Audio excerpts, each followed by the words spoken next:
Buenas tardes, mi nombre es Celia García Valdivieso, soy maestra en Administración y Políticas Públicas, abogada postulante y defensora de derechos humanos. Y bueno, pues estoy agradecida de estar con ustedes en esta ocasión, de la invitación que me hicieron para compartir en este caso qué son los derechos humanos de las mujeres y cómo han sido conquistados. Y en esta clase, en esta sesión, vamos a dividir en tres momentos esta sesión. La primera tiene que ver con situaciones que todas conocemos y que pues son comunes, que nos sucedan a las mujeres de distintos tiempos y de distintas épocas. En la actualidad se siguen dando. Y entonces son para entrar un poco en la reflexión de qué son los derechos humanos y de cómo las mujeres hemos ido conquistándolos. Después pasaremos a una parte que es la reflexión y el conocimiento de algunos instrumentos internacionales que nos sirven para la defensa y la conquista de nuestros derechos. Y posteriormente, pues de algunas experiencias exitosas en donde diversas mujeres han logrado conquistar estos derechos. Entonces yo les he pedido a las personas que nos apoyan en la parte técnica que pudieran ustedes observar unas fotografías y respecto de esas fotografías estar reflexivas. Les invito a verlas con profundidad, a estar reflexivas en ellas, porque a partir de ahí iremos construyendo nuestro diálogo. Las fotografías son estas. La primera imagen que vemos es de una mujer que está golpeada de su cara, con su hijo ahí junto, tristes, una imagen triste. Yo les pido que recuerden alguna de estas historias que todas conocemos, de mujeres que han sufrido violencia y que, bueno, pues sus hijos también sufren esto que llamamos la violencia vicaria, que es este sufrimiento de los hijos al ver el maltrato que sufren, en muchos casos, sus madres. Luego hay otra imagen de mujeres en la prisión, ¿sí? Mujeres que están privadas de su libertad, y también les invito a pensar cuáles son las razones que en muchos de los casos llevan a las mujeres a ser criminalizadas. ¿Y cuántas veces estas razones tienen que ver con haber llevado droga por mandato de alguien más, ¿no? Por haber ayudado a robar, o un fraude en el que las mujeres generalmente no iban solas, sino siempre acompañadas de sus parejas, de sus cercanos, ¿sí? Después hay otra imagen de una mujer adulta mayor, en donde tiene una frase que dice violentadas, y pues les invito a pensar en aquellas mujeres que actualmente sufren violencia y que han sido segregadas de la sociedad. Posteriormente hay otra imagen que dice olvidadas, y que aparece una mujer sola cortando unos leños. Y bueno, estas imágenes que son del momento actual son importantes para que iniciemos nuestra reflexión y pensemos qué son los derechos humanos. Una vez que vimos estas imágenes, tendríamos que preguntarnos entonces qué son los derechos humanos y si verdaderamente se encuentran vigentes. Porque si ustedes recuerdan, estas imágenes que vimos pues se han repetido en la historia, es decir, no son de la modernidad, sino que ha habido abusos contra las mujeres durante toda la historia. Y entonces, ¿qué son los derechos humanos? Bueno, los derechos humanos son las prerrogativas que toda persona necesita para vivir y para desarrollarse de una manera libre, teniendo el mínimo vital que cada una requiere. Entonces, a mí me gustaría mencionar algunos de los derechos de las mujeres, porque creo que eso nos hace tener más claridad de lo que ha costado su conquista. Las mujeres tenemos derecho a que se respete nuestra vida, a que se respete nuestra integridad física, psíquica y moral, el derecho a la libertad y a la seguridad personales, el derecho a no ser sometidas a torturas, el derecho a que se respete la dignidad inherente de la persona, a que se respete nuestra identidad familiar. Tenemos derecho a la igualdad en cuanto a la protección de la ley, que las leyes nos protejan, derecho a recursos sencillos y rápidos que nos ayuden a hacer justicia cuando se nos comete violencia, el derecho a la libre asociación, a reunirnos, a hacer planes, a comunicarnos, el derecho a la libertad religiosa y de nuestras creencias y el derecho a la igualdad sobre todo. Y en este momento yo diría que hay dos formas principales en que a las mujeres se nos limitan nuestros derechos y que todas las acciones de las que pudiéramos acordarnos de limitación de derechos de las mujeres tienen que ver o con la violencia o con la discriminación, ¿sí? Y es importante señalar entonces qué es la violencia contra las mujeres y que la violencia tiene muchas formas, ¿no? Es un abanico de formas. La violencia contra las mujeres es toda acción u omisión que genere un sufrimiento en las mujeres y que sea intencional.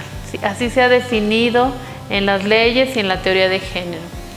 Por lo tanto, puede haber violencia física, sí, que anteriormente, por ejemplo, las que somos abogadas sabemos que queríamos presentar una denuncia y que los ministerios públicos nos decían, ¿pero vienes con golpes, Lick? ¿O qué trae la señora? ¿Está rasguñada? ¿Está golpeada?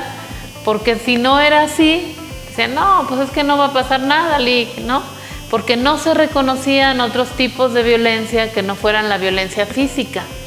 Y entonces, por eso es muy relevante que ahora se reconozca en una ley muy importante que se llama la Ley de Acceso de las Mujeres a una Vida Libre de Violencia, que hay violencia física, violencia psicológica, ¿sí? Que pueden ser los celos, puede ser la discriminación, el trato desigual y todas estas palabras, insultos que nos causen un daño o un sufrimiento intencional, ¿sí?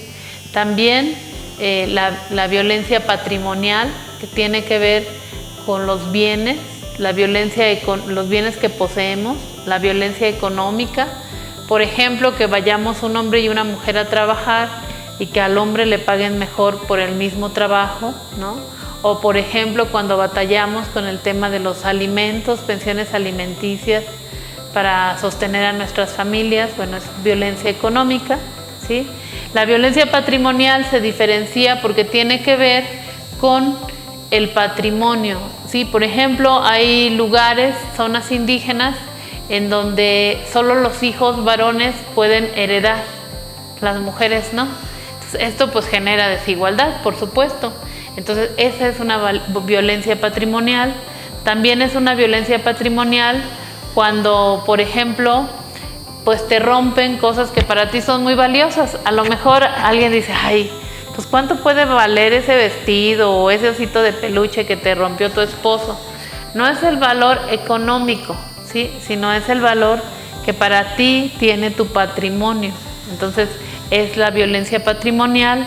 Hay violencia política cuando a las mujeres se nos impide participar en cargos públicos, y hay violencia sexual, ¿sí? Que es cuando se hacen con nuestro cuerpo actos que no tenemos nosotros el deseo de hacerlo, ¿sí? El acoso sexual, el abuso sexual, la violación, esa es la violencia sexual. Y existe también pues la violencia política que mencioné hace ratito, que tiene que ver con que a las mujeres no nos permitan participar en los cargos públicos, o que nos admitan en un cargo público, pero a la hora de tomar las decisiones no nos dejen tomar las decisiones. Esa es la violencia política. Y bueno, Todas estas violencias de las cuales ahorita yo muy sencillamente les hablé, pues tienen una historia, ¿sí? El reconocimiento de estas violencias no ha sido tan sencillo. Podríamos decir, la conquista de los derechos humanos, en este caso estaríamos hablando del derecho a una vida libre de violencia, ha sido un camino muy difícil, ¿sí? Que muchas mujeres se han atrevido a luchar, entre las cuales están pioneras muy importantes, como por ejemplo Olympia de Gauche, que fue una mujer que se atrevió a escribir en Francia los derechos de las mujeres y las ciudadanas, y que eso le costó para su época, porque así se vivía, que le cortaran la cabeza, ¿no? Pasó por la guillotina Olympia. Y en ese sentido es importante reconocer que estos derechos que ahora tenemos se han conquistado, se han luchado, y que son ahora un privilegio, ¿no? El que hoy ustedes puedan estar aquí o yo pueda estar expresándome, no siempre fue tan sencillo, no fue como tomar el camión y llegar, sino hubo muchas mujeres que se opusieron pues a que no las dejaran ir a la escuela, a que no les permitieran cierta literatura, ¿no? Por ejemplo, en algún momento tenían para poder firmar un contrato de arrendamiento, de compraventa, que tener el permiso de sus padres o el permiso de sus esposos. Entonces ahora, por ejemplo, nosotros vamos a votar con mucha facilidad, pero hubo todo un movimiento social de las sufragistas que se opusieron al status quo y que pudieron conquistar el derecho al voto que hoy nosotras tenemos, ¿no? El derecho a escribir, el derecho a reunirnos, el derecho a posicionarnos, a tener un trabajo, es más, el derecho a utilizar un pantalón, ¿no? Eso también nos costó a las mujeres, históricamente nos ha costado, y bueno, pues estos derechos tienen que ver con una de las problemáticas más importantes que las mujeres vivimos aún en la actualidad, que es el derecho a una vida libre de violencia. Y por el otro lado, también existen muchas dificultades para la inclusión de las mujeres en la vida pública. En muchos momentos de la historia se ha pedido a las mujeres que permanezcan en su casa, ¿no? El ideal de la sociedad en muchos momentos es que haya mujeres atendiendo a los hijos, cuidando la casa, lavando la ropa, ¿no? Y bueno, no está mal, alguien tiene que hacer esos quehaceres, pero en realidad son los quehaceres de cuidado, los trabajos de cuidado han sido como denigrados, como si no valieran, puesto que no reportan a lo mejor ganancia económica, ¿no? Pero estos quehaceres se hacen en lo privado, sin derechos laborales. No creo que a nadie ahorita le paguen por ir a hacer la comida o le den sus prestaciones o aguinaldo por hacer la comida o por cuidar a los niños, ¿no? Y entonces este trabajo que se ha hecho en el espacio privado al interior de los hogares pareciera que está destinado para las mujeres, ¿sí? Que solamente las mujeres pueden hacerlo, y que los dueños del espacio público son los hombres, quienes pueden estar en la calle, quienes tienen que trabajar, quienes tienen que traer el dinero a la casa y quienes tienen que tomar las decisiones para muchos sectores de la población o en muchos momentos históricos, pues son los hombres, ¿no? Y esto pues ha generado una desigualdad muy importante, y en algún momento pues yo leí que esto había generado pobreza para las mujeres, pobreza de 3 tipos, ¿sí? La desigualdad ha generado pobreza, pobreza de voz, ¿sí? Al no tener voz se genera pobreza en la participación. Si no puedes participar, se genera una pobreza de recursos, ¿sí? Tampoco puedes tener recursos para poder actuar. Entonces, la desigualdad, la discriminación es el segundo problema en el cual yo enmarcaría la conquista de los derechos humanos de las mujeres. Son dos problemas principales que pueden enmarcar todos los otros. Uno es la violencia, ¿sí? Que es una manera de opresión, de generar un sufrimiento intencional, y otra es la discriminación, el no permitir la participación plena de las mujeres. Y bueno, con esto es importante señalar que vamos caminando hacia qué ha hecho la sociedad, ¿sí?, internacional en favor de las mujeres, para que las mujeres podamos ir cerrando las brechas de la discriminación e ir teniendo una vida libre de violencia. Y con ello quiero llegar a dos tratados internacionales que son marcos de referencia respecto de la conquista de los derechos de las mujeres, y que todas quienes estudiamos derechos humanos tenemos que saber que estos tratados existen. Uno es la CEDAW, ¿sí?, que es un tratado internacional que contiene todas las formas de discriminación y sanciona estas maneras de discriminar a las mujeres en los países, y es un tratado muy importante porque obliga a los países a tomar medidas contra la discriminación en sus estados nacionales, ¿sí? Entonces, este es un tratado, la CEDAW. Y otro es la Convención de Belém do Pará.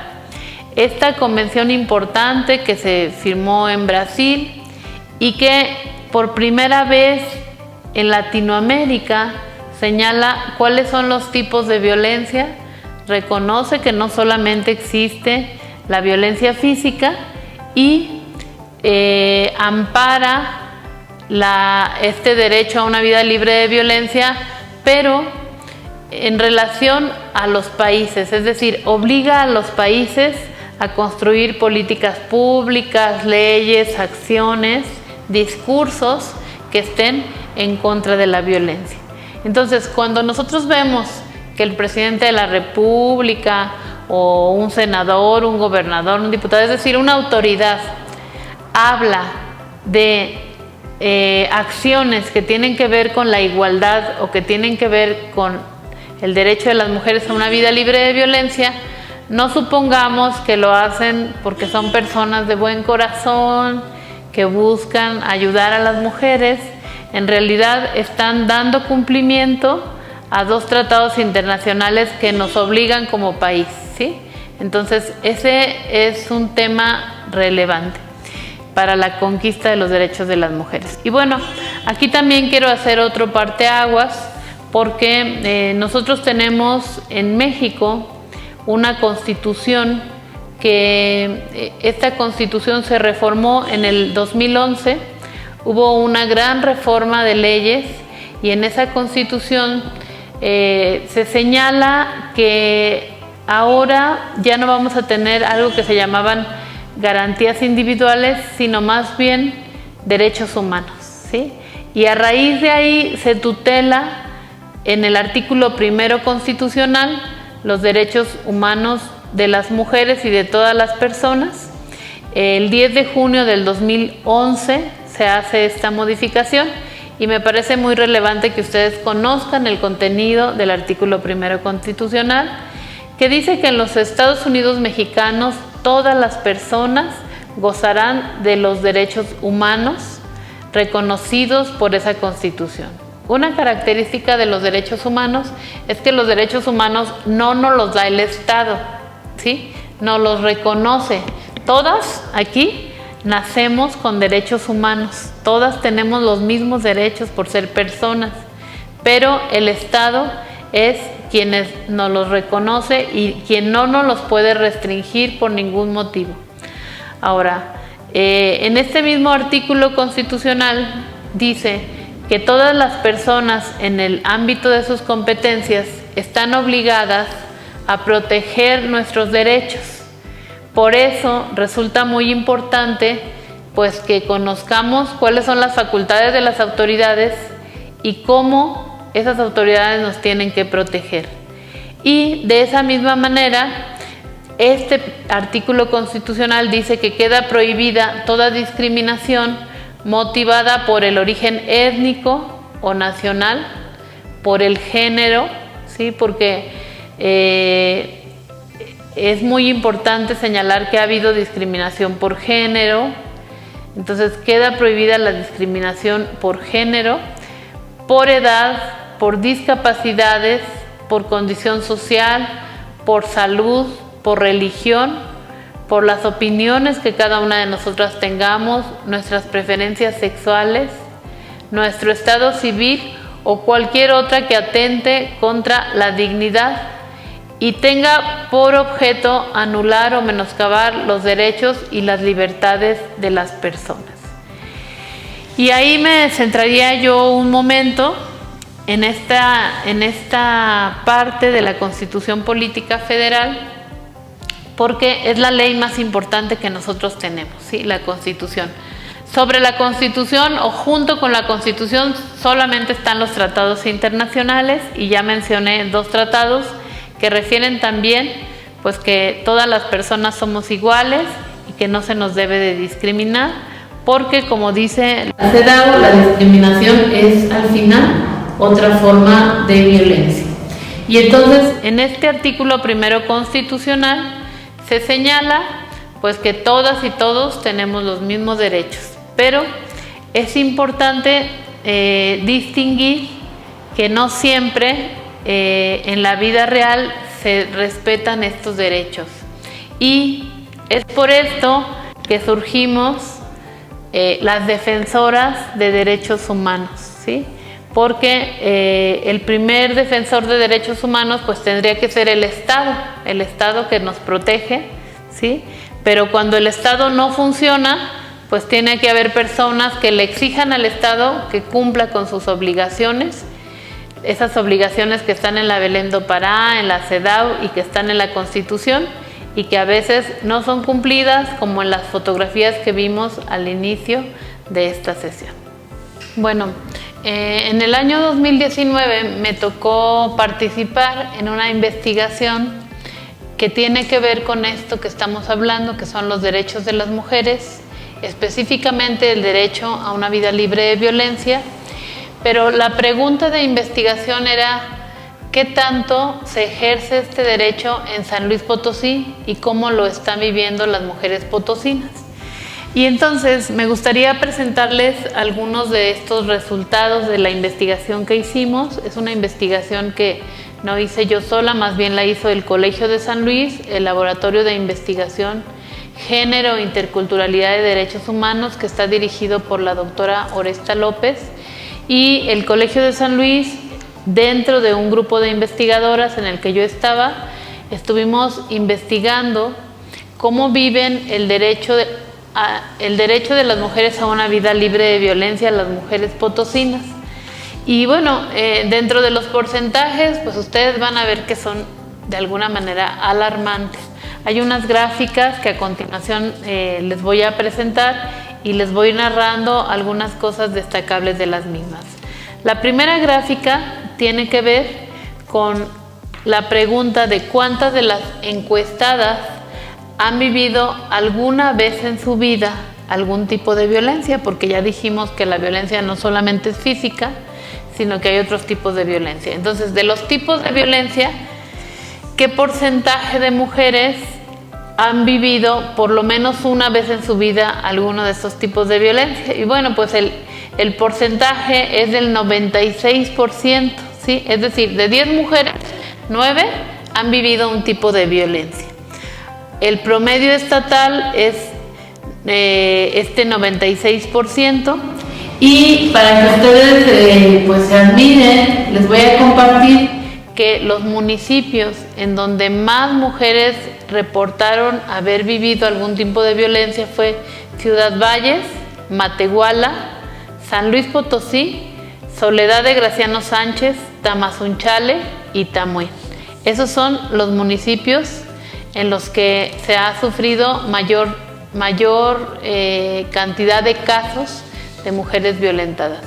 En la segunda gráfica que les estoy presentando, la pregunta fue de las mujeres encuestadas que han vivido violencia al menos una vez en su vida en San Luis Potosí, ¿qué tipo de violencia han vivido? Bueno, el 60% ha vivido violencia física, el 72% emocional y psicológica, el 64%, fíjense qué alto, o sea, un poquito más de 6 de cada 10 mujeres han vivido violencia sexual. 50% de las mujeres, la mitad de las encuestadas, han vivido violencia económica y 30% han vivido violencia obstétrica.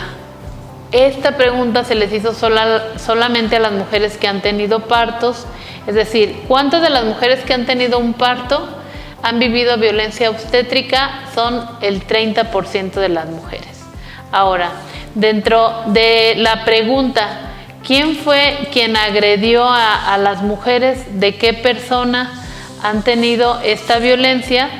En la siguiente gráfica, que es una grafiquita de pastel, van a encontrar que la han sufrido de su pareja en mayor grado, ¿sí? Después la han sufrido de sus padres, incluyendo a la madre, y también la ha sufrido de hermanos y de compañeros en el trabajo o compañeros en la escuela. Ahora, ¿cuáles son esos tipos de violencia que consideramos nosotros en esta investigación como violencia psicológica y emocional? Miren, había dos preguntas importantes para reconocer la violencia psicológica y la patrimonial. Una, ¿la han ofendido, humillado solo por el hecho de ser mujer, haciéndola sentir menos? Y una gran cantidad de mujeres responden que sí, que por el hecho de ser mujeres las han humillado. Ahora, le han hecho comentarios acerca de que las mujeres no deberían de estudiar, porque este es un tema muy importante que permite la discriminación. Si las mujeres no estudian, pues entonces no van a encontrar oportunidades de trabajo, de desarrollo, etc. Entonces, también se encontraron mujeres a las que no se les permitió estudiar o les dijeron que no deberían de estudiar. ¿Para qué estudias si te vas a casar, te va a mantener tu marido? Bueno, estos comentarios son violencia psicológica y emocional. Y el lugar en donde más se encontraron estos comentarios de las 4 zonas del estado, ya ven que San Luis Potosí tiene la Huasteca, la zona centro, la zona media y la zona altiplano. ¿Dónde creen ustedes que hubo más discriminación y violencia psicológica? Pues fue en el altiplano, ¿sí? En el altiplano se encontró un alto grado de discriminación contra las mujeres, pensando que las mismas no tienen que estudiar o que por ser mujeres tienen menos derechos. Ahora, también hay una situación muy importante. En el altiplano, en donde encontramos estos comentarios, cuando hicimos un análisis del nivel de estudio de las mujeres, es muy bajo el nivel de las mujeres que llegaron, por ejemplo, a la preparatoria. Casi la mayoría están en secundaria. Entonces, estos comentarios no se quedan solamente en comentarios, sino que pasan a la vida real de las mujeres. Ahora, bueno, ya les decía yo, quienes más cometieron actos de violencia fueron los papás, las mamás, las parejas.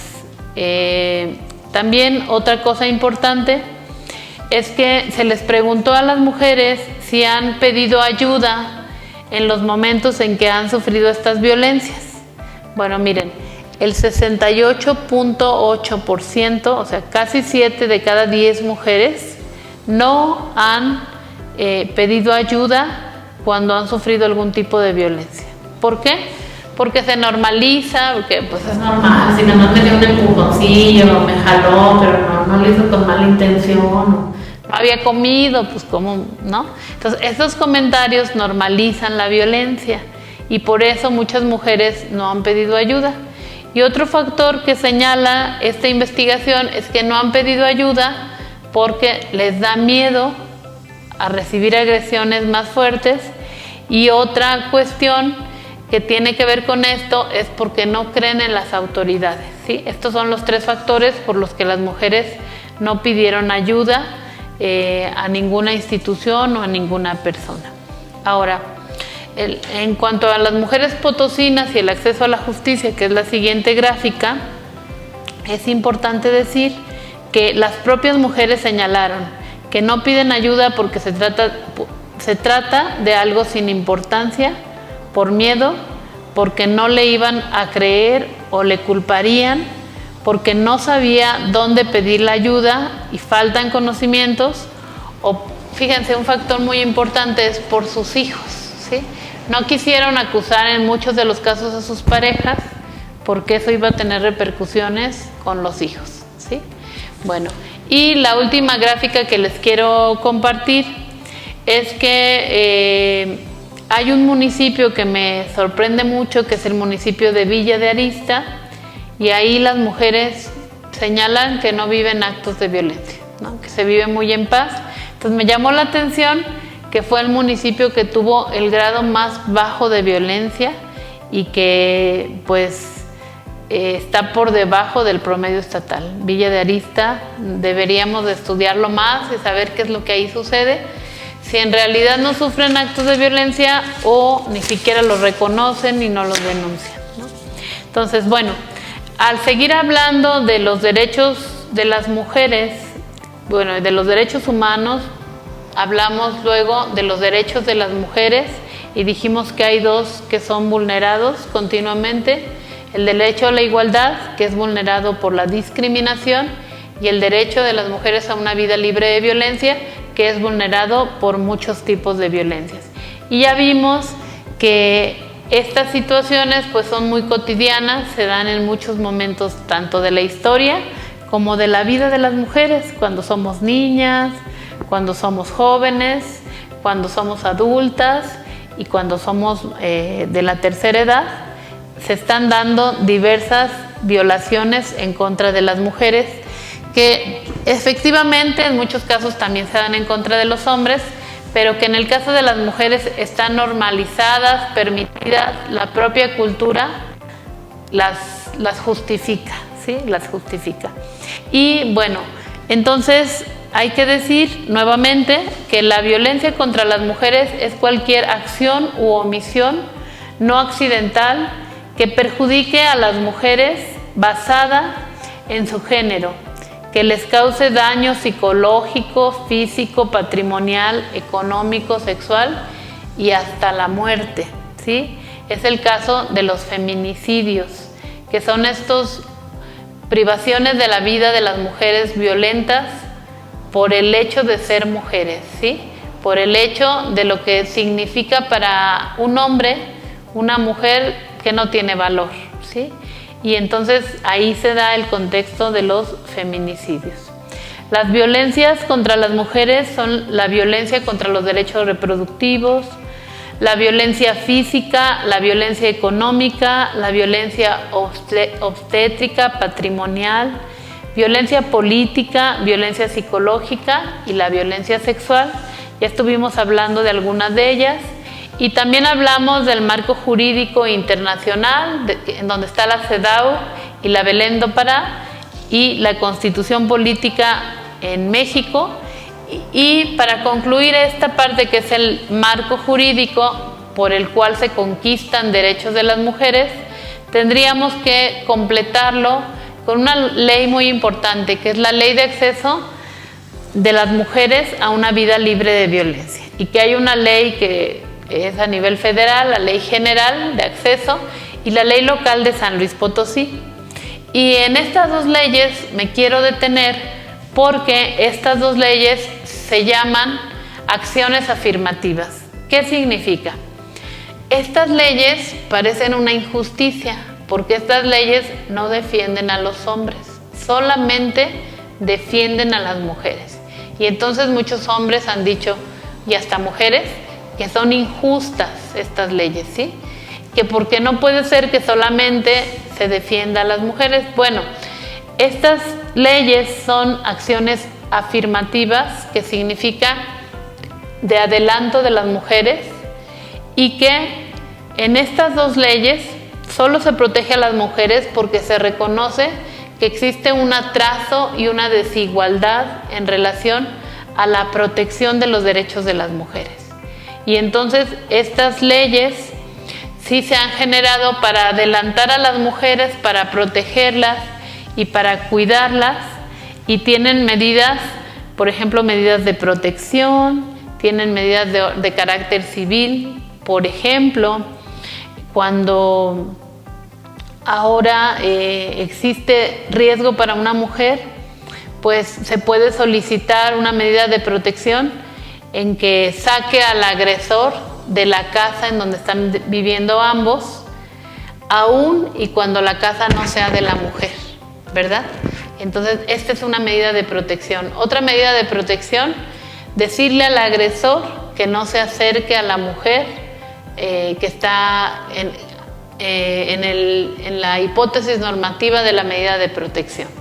O también el hecho de que no se les busque por teléfono, por WhatsApp, por correo, ¿no? Entonces, estas son otras medidas de protección.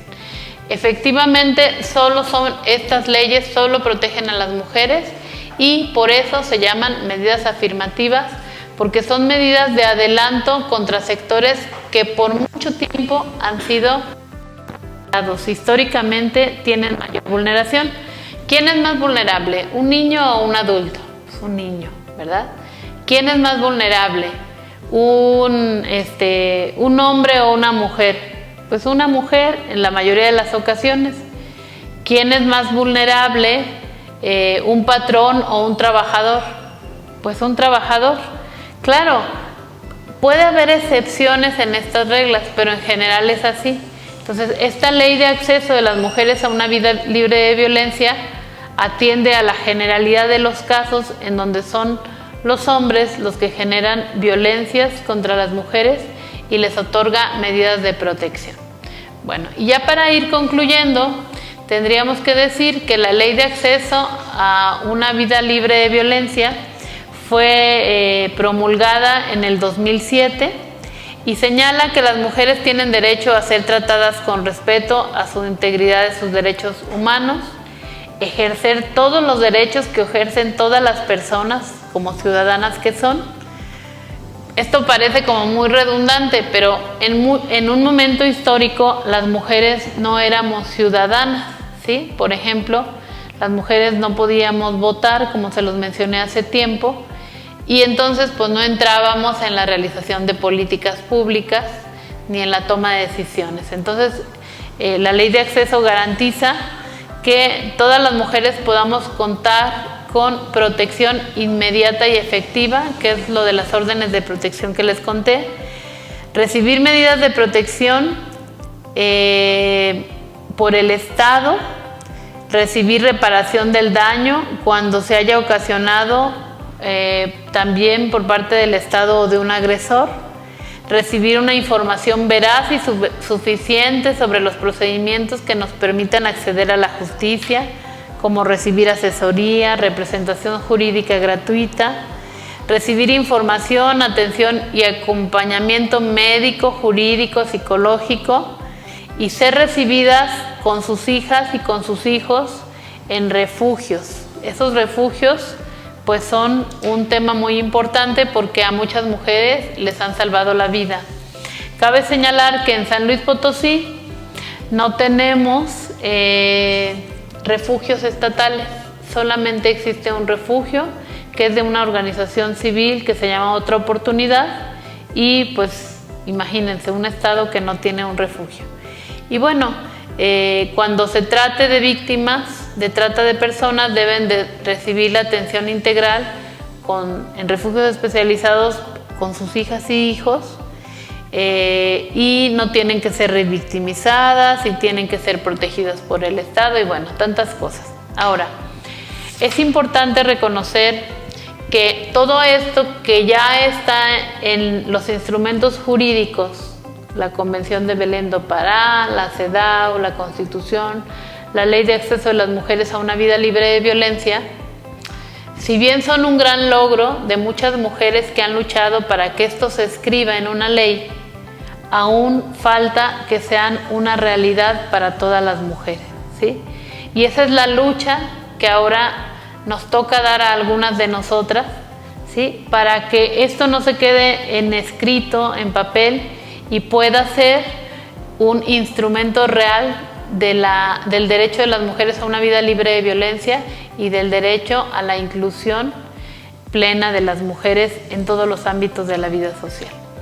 Entonces, es importante que reflexionemos en términos de la igualdad y de la no discriminación.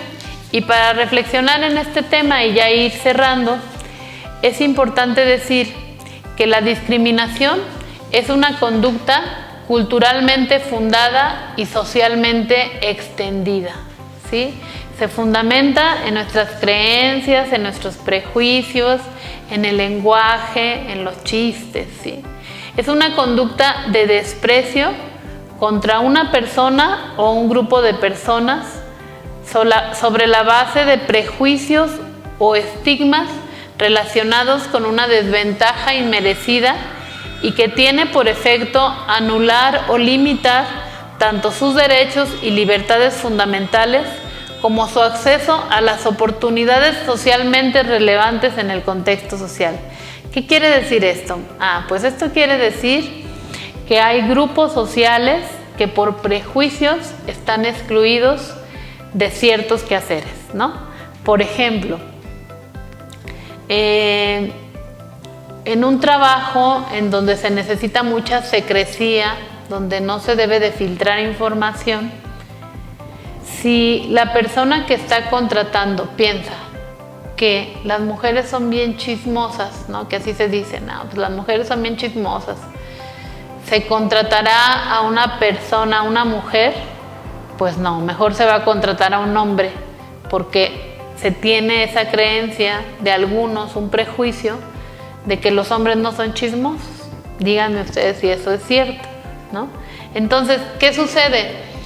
Que los prejuicios limitan a las personas. Estuve una vez en una discusión académica en donde estábamos eligiendo a unos compañeros que iban a estudiar el doctorado, ¿no? Y una de las compañeras que se estaba postulando para el doctorado era casada y tenía 2 hijos. Y comentaban los compañeros que estaban eligiendo al grupo de estudiantes que iban a entrar: pues yo creo a ella no hay que elegirla, porque imagínense, tiene 2 hijos, ¿a qué hora va a estudiar? Y pues pobre, ¿no? Entonces no, ni para qué la metemos en este problema. O sea, cuando ella lo que quería era ingresar al doctorado, ¿no? Pero el hecho de ser mujer, tener 2 hijos, quién sabe si a ella le cuidaba a los hijos una nana o el esposo, o los hijos no estaban con ella, ¿no? Pero ya para los compañeros, el ver en su historial, tiene 2 hijos, ya era como que pues no va a poder con el doctorado. Entonces, esta clase de prejuicios limitan las oportunidades relevantes de la vida y están basados en la cultura. Nosotras, compartimos esos prejuicios muchas veces, ¿sí? Cuando criticamos, cuando señalamos a otras mujeres, seguramente subió de puesto porque andaba con el jefe, ¿no? En lugar de reconocer que subió de puesto por sus cualidades, sus habilidades. Entonces, estos prejuicios son discriminatorios. Y la discriminación siempre supone una valoración colectiva predominante acerca de cómo se debe actuar, de lo que se percibe como bueno, como bello y como verdadero. Y sobre todo supone una exclusividad que trae como consecuencia la exclusión de los otros. Es decir, si yo considero ciertas cosas buenas, lo que no corresponda a lo que yo considero bueno, entonces eso es malo, ¿sí? Y por lo tanto, si alguien, en lugar de decidir tener hijos, yo decidí tener hijos, y alguien dice, no, yo no quiero tener hijos, entonces digo, ay, qué mujer tan egoísta, o sea, ¿cómo pudo no tener hijos? ¿Sí? Porque pareciera que yo tengo el derecho de decidir qué es lo bueno y qué es lo verdadero. Si yo tengo una relación heterosexual y mi compañera de enfrente tiene una relación homosexual, entonces yo digo, eso está mal, ¿no? Y entonces pareciera que yo, dueña de la verdad, soy la que juzgo y digo, vamos a excluirla a ella porque es homosexual, y entonces no es bueno eso. Entonces, si ustedes se fijan, la discriminación siempre supone que quien discrimina tiene el derecho de decir qué es lo bueno, qué es lo bello y qué es lo verdadero. Y eso no es así. O sea, nadie es poseedor de estas tres características en su totalidad.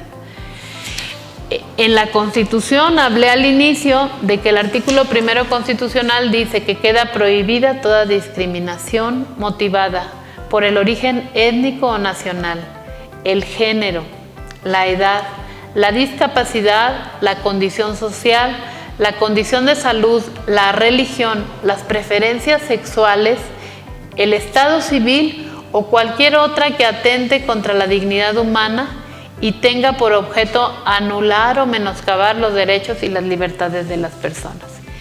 Entonces, ya para concluir este tema de qué son los derechos humanos de las mujeres y cómo han sido conquistados, bueno, los derechos humanos de las mujeres sí son una conquista, ¿no? Una conquista que ya tenemos, pero también son un reto y son conquistas que debemos de seguir teniendo, como el derecho a la igualdad, que supone un cambio de valores en el terreno del imaginario colectivo, ¿sí?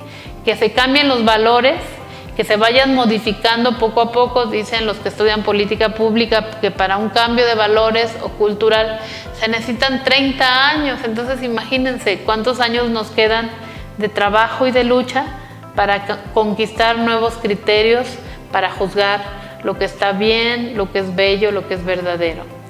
También implica renunciar a privilegios, ¿sí? A que nos mantengan, a que nos abran la puerta, ¿no? A veces hay que renunciar a esos privilegios para que podamos ejercer algunos de nuestros derechos. La práctica de la discriminación está conectada con la ignorancia y la persistencia de prejuicios. Entonces, es importante que las mujeres nos sigamos preparando, nos sigamos formando, porque esta formación es la que nos va a ayudar a cambiar nuestra cultura y a evitar que discriminemos a otros y que permitamos que nos discriminen. La discriminación es la negación del derecho humano a la igualdad, pero en la práctica constituye la negación de muchos otros derechos humanos, porque una persona que, por ejemplo, es discriminada en temas de estudio, como se los dije hace rato, pues no va a acceder a otros temas como es un buen trabajo, y luego si no tiene dinero pues a irse de vacaciones, ¿sí? Entonces la igualdad es un derecho de los que llamamos derechos llave, porque esos abren la puerta para que muchos otros derechos puedan ser conquistados por nosotros. La discriminación y la violencia en San Luis Potosí son delitos, están tipificados en el Código Penal y son sancionables. Y las mujeres tenemos derecho a una vida libre de violencia y en igualdad de condiciones de todos los ciudadanos. Y yo con ello casi estoy terminando para decir que efectivamente ha habido un camino recorrido, se han conquistado derechos, están plasmados en instrumentos internacionales, pero sigue siendo un reto el efectivo ejercicio de los derechos humanos de las mujeres, y tenemos que luchar y que trabajar para conquistarlos y así poder vivirlos y que los vivan otras mujeres que vienen detrás de nosotros. Muchas gracias y me dio mucho gusto compartir con ustedes esta sesión. Muchas gracias.